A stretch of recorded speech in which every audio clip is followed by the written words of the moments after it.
So this is the story of my worst date ever. So I was like 19 or something, 20, and I'm supposed to go. My sister talks me going to the rodeo with a bunch of her friends, and I do that stuff, and so she wanted me to explain it to them and stuff like that. So we have this big group that's going, and this kid had come up and he's like, hey, I want to go too, and he told me about it. So I was like, yeah, you should, go with all of us.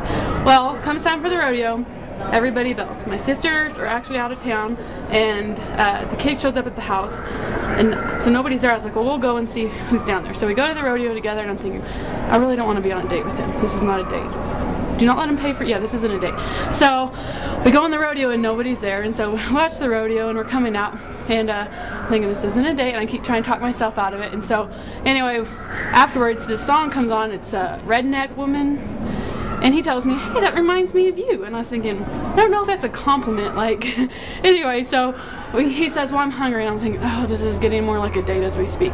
So we go to eat, and he tells me like all this stuff about like his past and his ex-girlfriend, and way too much information. We'll filter for you, but way too much information. I'm kind of like grossed out by the guy. I'm thinking, just want to go home. So I didn't let him pay for my food, so technically it wasn't a date. So we get back to the house, and I'm like, all right, see ya, and jump out, and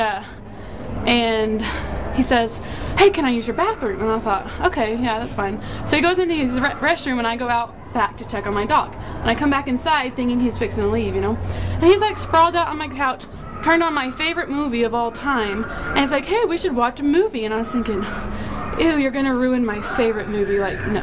And so anyways, it dawned on me, and he'd been kind of creepy. I thought, you're totally trying to like, whatever, make out with me. I don't want to, like, you're just being gross. And so I thought, you know what, I played basketball and I was really good at defense. I thought, you think you got game? I've got game. And so I thought, I'm gonna have fun with you. And so anyway, so he comes in, and I thought, okay, well, watch this movie or whatever. And it was The Man from Snowy River. It's the best movie. So I come in and I turn on all the lights in the entire house, and I have this really long couch, and and he's sitting on one end, so I go sit like way on the other end, and you can just see him, and he's just sitting there, and it's bugging him. He's not even paying attention to the movie, and he's just like trying to figure out how he can get closer to put the moves on, and I'm like, really, dude? And so he like jumps over and says, hey, are you ticklish? And I was like, no, because I'm really ticklish.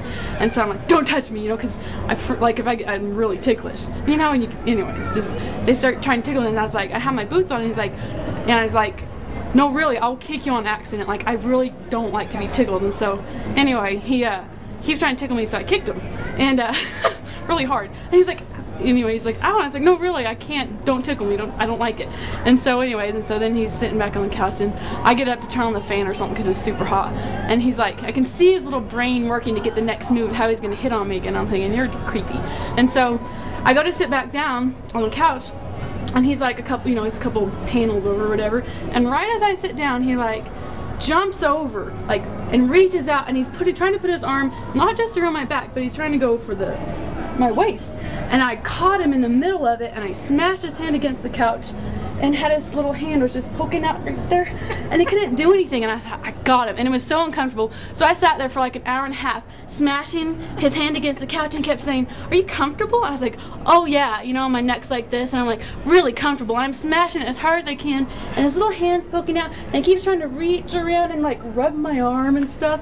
I was like, really? And so I'm like laughing, I'm having fun about this. And so anyways, it comes time for him to go, and I have this little thing I do, I'm from Texas, and we have armadillos down there, and they're this little rodent little thing, and they roll up in their shell whenever something dangerous comes in.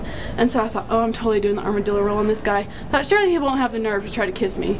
And so anyways, it comes to go tonight, and he's like, all right, we'll see you later, and he's trying to like awkwardly come in for the kiss, and it's a really good thing. You just tuck and roll, and you do the armadillo roll, and they can't do anything. Like, the only thing they have is your head. So anyway, it's a really good, I did the armadillo roll, and after that, never had to go on my non-date date again. That was definitely my worst date.